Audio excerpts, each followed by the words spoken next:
दोस्तों, आपने कई बार लोगों को कहते सुना होगा कि मेरे नसीब में ही नहीं है, या नसीब में होता तो जरूर मिल जाता, या फिर यह कहावत कि नसीब से ज्यादा किसी को नहीं मिलता जरूर सुनी होगी।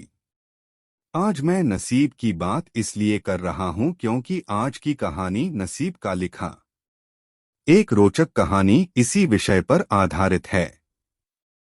नसीब का लिखा एक रोचक कहानी। 15वीं सदी की यह कहानी है। किसी एक गांव में बहुत ज्ञानी पंडित रहा करता था। पंडित आजू बाजू के सारे ही गांवों में बहुत प्रख्यात था और इसी वजह से धनवान भी। पंडित का परिवार ज्यादा बड़ा नहीं था।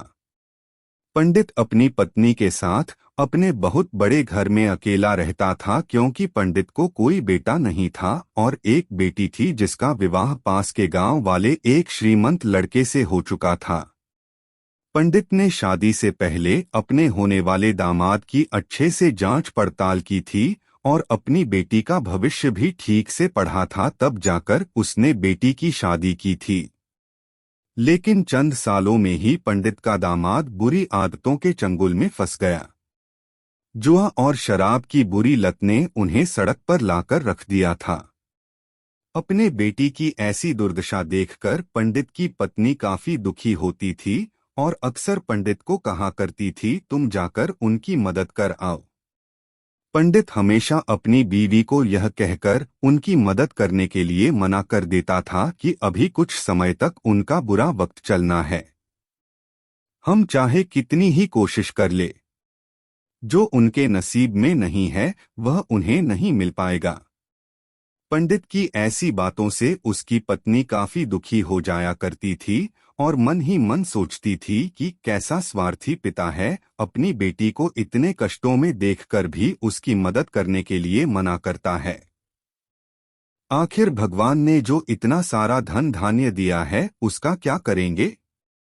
हमें कोई और औलाद भी तो है नहीं, ले देकर एक यही बेटी है और उसके लिए भी कुछ नहीं करेंगे तो किसके लिए करेंगे? पंडित ऐसा नहीं सोचता था। ऐसा नहीं है कि पंडित अपनी पुत्री से प्रेम नहीं करता था, लेकिन उसने अपनी पुत्री की कुंडली इतने अच्छे से पढ़ी थी और वह यह पहले से ही जानता था कि वह चाहे किसी भी लड़के से शादी करती, लेकिन उसके जीवन में यह समय आने वाला ही था और बिना इसे भुगते उसको छुटकारा नहीं मिलने वाला था। एक दिन खाने पीने के लिए भी मोहताज हो चुके पंडित के बेटी और दामाद उसके घर पर आए। पंडित ने और उसकी बीवी ने दोनों का खूब आदर सत्कार किया और खूब अच्छा खाना खिलाया। बेटी और दामाद की पंडित से सहायता मांगने की हिम्मत न हुई, इसलिए वह बिना बोले ही वापस अपने घर को लौटने लगे। लेकिन माँ तो माँ होती है, पंडिताइन से रहा नहीं गया और बिना पंडित की इजाजत के उसने चोरी छुपे बूंदी के लड्डू बनाकर उसमें सोने के सिक्के रख दिए और बेटी और दामाद को दे दिए ताकि बेटी और दामाद की कुछ आर्थिक सहायता हो सके। पंडिताइन यह भी जान गई थी कि बेटी और दामाद शर्म के मारे उनसे मदद नहीं मांग रहे थे, इसलिए उसने बेटी और दामाद को भी लड्डुओं में छिपे सिक्कों के बारे में कुछ नहीं बताया। जाहिर सी बात है कि जब वो लोग घर पर जाकर लड्डू खाएंगे तो उन्हें उसमें सोने के सिक्के मिल जाएंगे, इस तरह बिना उनके मांगे ही उन तक मदद पहुंच जाएगी। सोचकर पंडिताइन मन ही मन अपने बेटी की मदद करने के लिए खुश होने लगी। पंडित के दामाद और बेटी उन दोनों का आशीर्वाद लेकर अपने घर के तरफ रवाना हो गए। उन दिनों गाड़ियां तो होती नहीं थी, घोड़ा गाड़ी या बैलगाड़ियां चलती थी। पैसे ना होते तो और चीजों की लेन देन से भी व्यवहार होता था। बेटी और दामाद का गांव पंडित के घर से कोसों दूर था, फिर भी पैसों की कमी के चलते वह चलकर अपने गांव की तरफ निकल पड़े। थोड़े दूर ही चले थे कि पंडित की बेटी के पैर में मोच आ गई और अब उसको चलना भी मुश्किल हो गया। पंडित के दामाद ने जब देखा कि उसकी बीवी अब बिल्कुल चलने में सक्षम नहीं है, तो उसने एक टांगा अपने घर तक किराए पर ले लिया। दोनों पति पत्नी टांगे में बैठकर घर तक पहुंच गए, लेकिन टांगे वाले को देने के लिए उनके पास पैसे थे नहीं, इसलिए पंडिताइन ने जो बूंदी के लड्डू उन्हें दिए थे वही किराए के तौर पर उस टांगे वाले को दे दिए।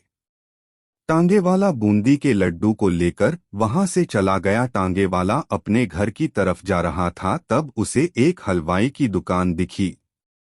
उसने सोचा कि थोड़े से बूंदी के लड्डुओं से मेरे घर के लोगों का पेट थोड़ी भरने वाला है।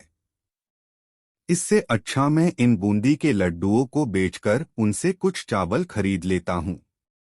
टांगे वाले ने बूंदी के लड्डू हलवाई को बेच दिए।